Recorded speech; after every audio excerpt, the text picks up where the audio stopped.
Crispy corn recipe. School முடிச்சு வீட்டுக்கு வர குழந்தைங்களுக்கு ரொம்ப டேஸ்டியாக ஹெல்த்தியாக மொறுன்னு ஸ்நாக்ஸ் கொடுக்கணும்னு நினைக்கிறீங்களா? இந்த கிறிஸ்பி கார்ன் ரெசிபியை கண்டிப்பாக ட்ரை பண்ணி பாருங்கள். வாங்க எப்படி பண்ணுறதுன்னு பார்க்கலாம். இன்றைக்கி ஒரு கார்னை நல்லா வேக வச்சு இந்த மாதிரி தனித்தனியாக உதிர்த்து எடுத்து வச்சுருக்கிறேன். இது கூட நம்ம கார்ன்ஃப்ளவர் மாவு ஆட் பண்ணிக்க போகிறோம். 1 ஸ்பூன் அளவுக்கு கார்ன்ஃப்ளவர் ஆட் பண்ணிக்கலாம். உங்களுக்கு தேவைன்னா கொஞ்சமாக அரிசி மாவு கூட ஆட் பண்ணிக்கலாம். ஆப்ஷனல் தான், நான் இன்றைக்கி ஆட் பண்ணல.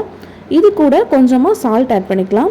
சால்ட் ஆட் பண்ணிவிட்டு இதை நல்லா மிக்ஸ் பண்ணி எடுத்துக்க போகிறோம். கார்ன் ஒன்றோட ஒன்று ஒட்டாமல் நல்லா உதிரியாக வரணும். பாருங்கள், இந்த மாதிரி உதிரியாக வர்றது மாதிரி நம்ம மிக்ஸ் பண்ணி எடுத்துக்கலாம். இப்போது எண்ணெய் நல்லா சூடானதுக்கப்புறமா நம்ம எடுத்து வச்சுருந்த கார்னை கொஞ்சமாக ஆட் பண்ணிக்க போகிறோம். கொஞ்சமாக ஆட் பண்ணி நம்ம ஃப்ரை பண்ணி எடுத்துக்கலாம். அப்போது தான் கார்ன் ஒன்றோட ஒன்று ஒட்டாமல் நமக்கு தனித்தனியாக உதிரியாக கிடைக்கும். நீங்கள் அதிகமாக ஆட் பண்ணிங்க அப்படின்னா எல்லாமே சேர்ந்து உதிரியாக நமக்கு வராது, ஒன்றோட ஒன்று ஒட்டிகிட்டு இருக்கும்.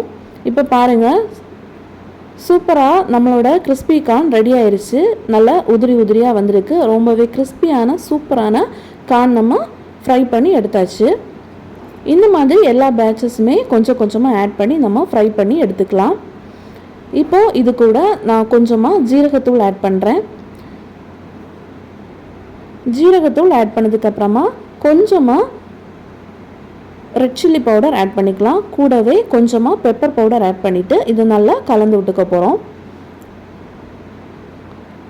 அவ்வளோதான், சூப்பர் டேஸ்டியான கிறிஸ்பி கார்ன் சூப்பராக ரெடி ஆயிடுச்சு.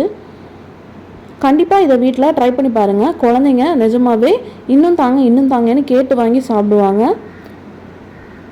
இந்த மாதிரி சூப்பரான ரெசிபிஸ் பார்க்குறதுக்கு நம்மளோட சேனலை மறக்காமல் சப்ஸ்கிரைப் பண்ணுங்கள். நம்மளோட வீடியோவை லைக் பண்ணுங்கள், கமெண்ட் பண்ணுங்கள். உங்கள் ஃபேமிலி அண்ட் ஃப்ரெண்ட்ஸுக்கு மறக்காமல் ஷேர் பண்ணுங்கள்.